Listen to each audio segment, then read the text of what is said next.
قرآن کہتا ہے کہ اللہ کے فیصلے بہترین ہیں۔ جو چیز تمہارے دل کی خواہش ہے، جو تمہاری دعاؤں کا مرکز ہے، جو تمہارے دل کو بے چین کرتی ہے، وہ تم تک ضرور آئے گی، اور جب وہ چیز آئے گی تو ایسے آئے گی کہ تم حیران رہ جاؤ گے کہ یہ کیسے ممکن ہو گیا۔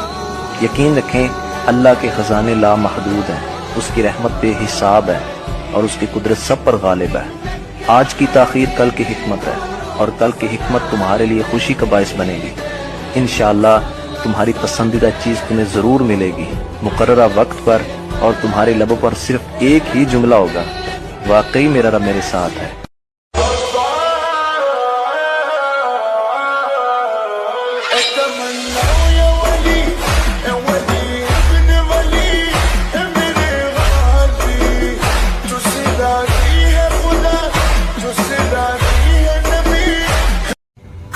کہتے ہیں نا، کوئی عبادت کی چاہ میں رویا، کوئی عبادت کی راہ میں رویا۔ عجیب ہے یہ نماز محبت کے سلسلے، ایک بات کوئی قضا کر کے رویا، کوئی ادا